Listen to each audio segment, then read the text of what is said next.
अध्यक्षों, माननीय मातृशक्ति, भाइयों बहनों, प्यारे बच्चों, जैसा कि हमने कल चर्चा की थी, परमात्मा आत्मदा बलदा है। जितने भी हमारे पास आत्मज्ञान आदि हैं या बल हैं वो सब ईश्वर प्रदत्त हैं। ऐसा हम थोड़ा बार बार विचार करके अगर हम चलते हैं, इस पर थोड़ा चिंतन करते हैं तो हमारी जो प्रीति है भगवान की तरफ बढ़ती है। और जितना जितना हम भगवान की तरफ प्रीति बढ़ाएंगे उतना उतना हमारे जीवन से दुख कम होंगे और सुखों की वृद्धि होगी, उतना हम मुक्ति की ओर, आनंद की ओर बढ़ेंगे। वही हमारी मूल मांग है, प्यास है, दुखों से छूटें और सुख की प्राप्ति हो। तो उसका मूल भंडार ईश्वर ही है। हम सीधे संपर्क में संसार के आते हैं, संसार की शक्तियों को ही सर्वोपरि मानते हैं। ईश्वर से प्राप्त ये शक्तियां हैं, लेकिन उधर हमारा ध्यान नहीं जाता, इसलिए हम संसार में दुखी सुखी होते रहते हैं। तो बलों की बात चल रही थी। शारीरिक बल हम समझें तो अंत में भगवान का ही दिया हुआ है, क्योंकि अन्न, कंद, मूल, फल, दूध, घृत, मेवे आदि ये ईश्वर ने ही बनाए हैं। उनको खाकर हम बलवान बनते हैं। विद्या की बात करें तो विद्या का आदि स्रोत परमात्मा ही है। समस्त विद्याएं भगवान ने ही हम सबको प्रदान की हैं। हाँ, गुरु शिष्य परंपरा से एक दूसरे को देते चले आ रहे हैं, पर मूल में विद्या भगवान की ही है। एक तीसरा बल और होता है हमारे पास में, वो धन का बल माना जाता है, जिसको धनवान कहते हैं। और धन का मतलब है जीवन, जिनसे हमें जीवन मिलता है वो धन होता है। जिससे ये शरीर या रथ या गाड़ी हमारी चलती है, स्थिर रहती है, वो धन होता है। धन का विपरीत होता है निधन। जहाँ जीवन नहीं हो उसको निधन कहते हैं। निधन माने मृत्यु, यानी कि जहाँ शरीर में जीवन नहीं दिखाई देता, मृत्यु हो जाती है, वो निधन है।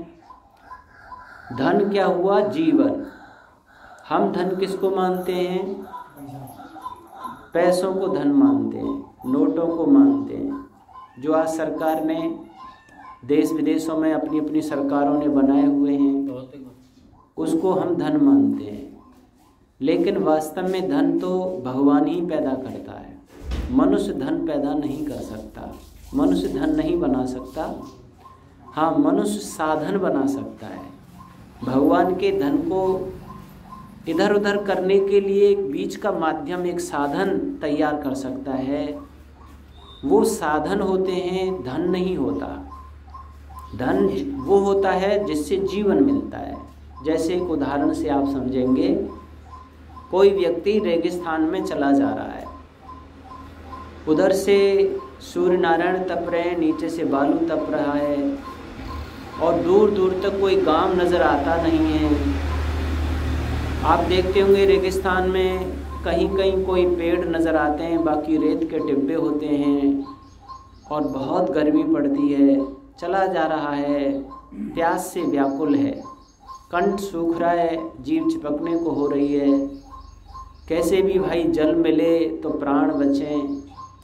देखता है कि एक सूखा सा पेड़ है, उसके नीचे झोंपड़ी पड़ी हुई है, शायद वहाँ कोई मिल जाए, और दौड़ करके वहाँ पास में जाता है तो देखता है एक वृद्ध व्यक्ति बैठा हुआ है, उसके पास में एक घड़ा भी रखा हुआ है।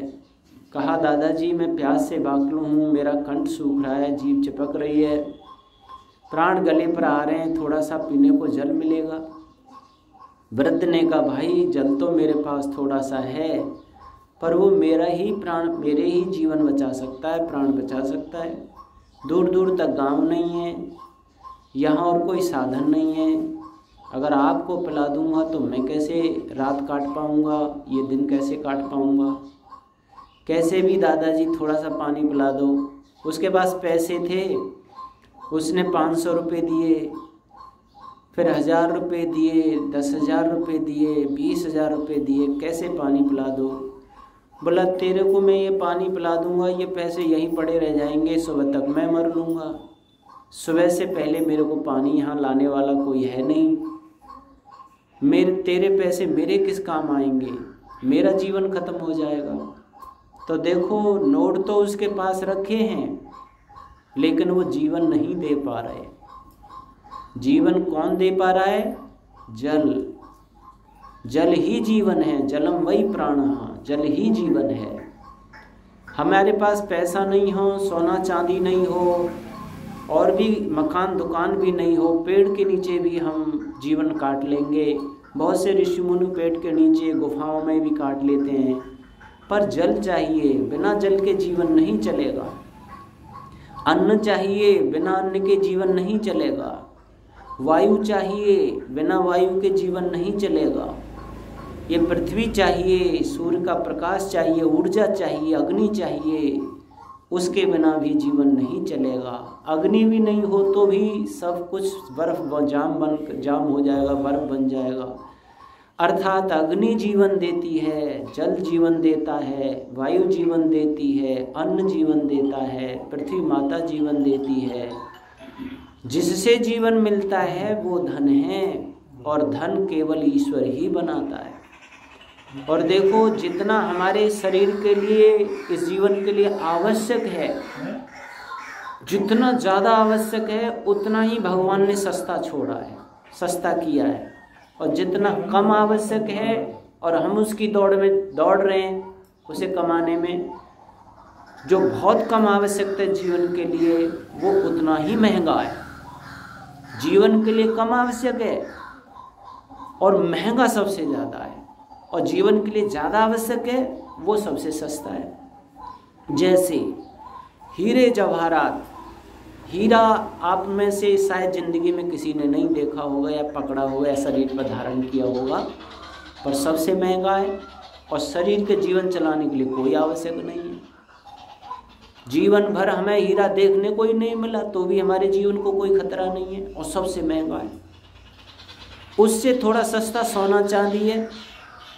सोना चांदी भी शरीर के लिए कोई आवश्यक नहीं। मैंने जीवन में सोना चांदी अपने शरीर पर नहीं पहना, मेरे जीवन को कोई खतरा नहीं है, पर महंगा बहुत है। कितनी महंगा है कि आज 50-60 हज़ार रुपये तोला मिलता है सोना, कितना महंगा है। और जीवन के लिए कोई ज़रूरत नहीं है उसे, जीवन भर मत पहनो, मत रखो अपने पास, कोई फर्क नहीं पड़ता है।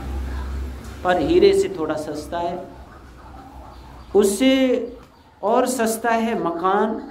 ये मकान चाहिए जिससे कि जीवन इसकी छत के नीचे हम गुजार सकें, उससे राहत मिलती है, ये ज़रूरी है। पर सोने चांदी से सस्ता है, थोड़े से बन जाता है, या झोंपड़ी डाल लो उससे काम चल जाता है। बहुत से झोंपड़ियों में जीवन काट देते हैं, वृक्षों की छाया के नीचे जीवन काट देते हैं। आवश्यक है, इससे रक्षा होती है, पर सोने चांदी उनसे सस्ता है, उनसे ज़्यादा आवश्यक है। मकान आवश्यक है, सोना चांदी आवश्यक नहीं है। मकानों में बचपन से रह रहे हैं, बिना मकानों में रहे जीवन नहीं चलता, परंतु पहले कच्चे मकानों में रहते, झोंपड़ियों में भी जीवन चलते थे। आज थोड़े मकान बड़े बना दिए हैं, बहुत ज़्यादा बड़े बना दोगे और संगमरमर ये ठोक दोगे तो नुकसान देने वाले हो जाएंगे। जो कच्चे मकान थे वो इस शरीर के लिए फ़ायदेमंद थे, झोंपड़ियाँ और ज़्यादा फ़ायदेमंद थी। आज जो पक्के मकान हैं वो इसके नुकसानदेह हैं, लेकिन फिर भी ज़रूरत तो है ही मकान की, पर सोने चांदी से सस्ता है। उससे ज़्यादा आवश्यक है अन्न। इसको अन्न नहीं देंगे तो मुश्किल से महीना भर ज़्यादा रह लेगा जल और वायु पर, महीने के बाद ख़त्म हो जाएगा। कुछ लोग उपवास करते हैं, लंघन करते हैं, या कुछ लोग अनशन पर बैठ जाते हैं। तो कोई बताते हैं कि एक व्यक्ति अनशन पर 60 दिन तक जिंदा रहा था, उसके बाद ख़त्म हो गया था। 60 दिन तक बिना भोजन के अनशन पर रहा। चलो 60 दिन तक जीवित रह लोगे, पर मकान से भी ज़्यादा अन्न जरूरी है। छत नहीं मिले कोई बात नहीं, झोंपड़ी भी नहीं मिले जीवन कट जाएगा, पर अन्न नहीं मिलेगा। और मकान झोंपड़ी से सस्ता है। किसी के यहाँ 1-2 घंटे काम कर दो, सेवा कर दो, वही रोटी खिला देगा। ले भाई तेरी 1-2 घंटे सेवा कर देता हूँ भैया, 2 रोटी चाहिए, ले भैया रोटी सब्जी मिल जाएगी, चटनी मिल जाएगी, पेट भर जाएगा, जीवन सुरक्षित। यानी मकान से सस्ता और सबसे उससे ज़्यादा आवश्यक है। अन्न से ज़्यादा आवश्यक है जल, वो और भी सस्ता है। नदियाँ बह रही हैं, तालाब हैं, सरोवर हैं, कितना सस्ता जल भगवान बरसा रहा है। सारी दुनिया में पानी पानी कर देगा, सारी ज़मीन को पानी से सिक्त कर देगा, सारे मकान दुकान धो डालेगा, सब कुछ हरा भरा कर देगा पानी की वजह से। पानी को देख कितना सस्ता पानी है। और पानी इतना आवश्यक है कि 2 महीने आप बिना अन्न के रह सकते हो, लेकिन पानी के बिना 5-6 दिन भी नहीं रह सकते। 5 दिन 5-6 पानी मत दो, ख़त्म हो जाओगे। और अन्न से सस्ता है, ज़्यादा आवश्यक है शरीर के लिए, फिर भी सस्ता छोड़ा है। और उससे भी ज़्यादा आवश्यक है वायु। वायु 2 मिनट नहीं मिले, नाक बंद कर लो, 1 मिनट भी नासिका बंद कर लो, सांस लेना बंद कर दो, 1 मिनट 2 मिनट में ही खत्म, जीवन समाप्त। और सबसे सस्ता है, कोई इस पर लगाम नहीं लगा सकता, कोई रोक नहीं लगा सकता। जल पर भी, हालांकि जल भी वाटर सप्लाई का आता है, मीटर लग जाते हैं, पैसा देना पड़ता है। किसी के हैंडपम्प घर का है तो वो नहीं भरने दे, कोई कुआं खुदवा रखा है वो नहीं दे। लेकिन वायु को कोई नहीं रोक सकता कि ला इस पर कंट्रोल कर लें, पैसा दे भाई जब ही देंगे वायु। सब जगह फ्री मिलेगी, सांस फ्री मिलेगी, ऑक्सीजन फ्री मिलेगी। आप जंगल में चले जाओ, सबसे ज़्यादा जो आवश्यक है वायु ऑक्सीजन, वो बिल्कुल पैसे से नहीं मिलती है, फ्री मिलती है। कहीं भी जा कर के लीजिए, आपको जीवन देती रहेगी। तो ये चीज़ें भगवान की क्या है, जीवन देने वाली है। इनको हमें धन मानना चाहिए। एक परिवार में क्या हुआ, चोर आए, रात में डाका पड़ा, सारा अन्न वो धन माल लेकर के चले गए, सोना चांदी हीरे जवाहरात जो कुछ भी थे। अब सेठ और सेठानी घबराने लगे, रोने लगे, चीखने लगे। इधर उधर के लोग आए, सुबह क्या हुआ, सब माल ले गए, सब चोर धन ले गए हमारा, रोने लगे। तो एक व्यक्ति आया, सेठानी जी बहुत परेशान थी, कहा क्यों रोती हो, कि मेरा सब धन चला गया, चोर ले गए। बोल तुम्हारे जो कुटीला अनाज के हैं उनको ले गए क्या, कि नहीं वो तो अनाज तो है, अनाज को नहीं ले गए, सोना ले गए, चांदी ले गए, पैसे ले गए। बोला तुम्हारे पानी की टंकी और वो हैं उनको भी ले गए क्या, कि नहीं पानी की टंकी और वो तो सब हैं, नल हैंडपम्प सब कुछ है, पर धन ले गए, सोना चांदी ले गए, वो सब ले गए। बोला आपकी मधुर वाणी, आपके अंदर का प्यार एक दूसरे के प्रति ले गए क्या, तुम सबसे जो एक दूसरे से प्यार करते हो, सहानुभूति रखते हो, सम्मान करते हो, वो भी छीन ले गए क्या, कि नहीं प्यार तो अब और बढ़ गया है, आसपास के लोग भी प्यार करने लगे हैं, जब हमारा सब लुट गया तो प्यार तो बढ़ गया, प्यार को नहीं ले गए। बोला 3 ही चीज़ तो है, पृथिव्याम 3 रत्नानि जलमन्नम सुभाषितम मूढ़ी पाखान खंडेशु रत्न संज्ञा विधीयते। अरे 3 ही रत्न है इस संसार में, अन्न है, जल है और सुभाषित मीठी वाणी है, प्यार है, एक दूसरे से प्रेम हो, अन्न और जल मिल जाए, यही तो 3 रत्न माने जाते हैं। बाकी तो मूढ़ लोग हैं, अज्ञानी लोग हैं, जो नोटों को, पाखंड खंडों को, सोने चांदी आदि लोहे के आभूषणों को धन की संज्ञा देते हैं, रत्न संज्ञा देते हैं। रत्न तो 3 ही माने जाते हैं। जिंदगी में 3 चीज़ मिलती रहे, केवल अन्न मिलता रहे, जल मिलता रहे और लोगों से प्यार मिलता रहे, सम्मान मिलता रहे, प्रीति बनी रहे, घर परिवार में एक दूसरे से प्यार बना रहे और अन्न जल बना रहे। कमी क्या है जिंदगी को जीवन जीने में, संसार में सुख में जीवन जीने में क्या कमी रहेगी। और ये भगवान के द्वारा प्रदत्त है, इसको कोई छीनता नहीं है। तो खामा-खा हम धन के चले जाने पर रोने लगते हैं, जो नोट बनाए हैं सोना चांदी, और वैसे भी वो संदूकों में धरे रहते हैं, तिजोरियों में रखे रहते हैं, पर घमंड करते रहते हैं। बस इतना होता है कि हमारे पास इतना सोना चांदी है, बाकी कितना यूज़ करते हैं। जिसको रोजाना यूज़ करते हैं, खाते पीते, नहाते धोते हैं, सांस लेते हैं, और जो भगवान से फ्री मिल रहा है उसको धन्यवाद नहीं देते, और जो खामा खा के नोट तिजोरियों में रखे रहते हैं और मर के चले जाते हैं और हम देख उठा के भी नहीं देख पाते। कभी कभी कोई बाहर त्योहार शादी विवाह में पहनते हैं उनको, फिर उतार के रख देते हैं। और रोजाना जिसका अन्न खा रहे हैं, जिसका पानी पी रहे हैं, वायु सेवन कर रहे हैं, उसको कोई धन्यवाद नहीं देता। और वो सोने चांदी जो वर्ष में कई एक आध बार प्रयोग करते हैं, बाकी तो धरे ही रह जाते हैं, धरे ही छोड़ जाते हैं, उन पर घमंड करते हैं, उन पर बड़ा धन्यवाद देते हैं। इसीलिए हमें भगवान की देनों को समझना चाहिए। बलदा, धन के बल का देने वाला भी ईश्वर ही है। आगे चल के एक बल और हमारे पास भगवान देता है, वो है आत्मबल।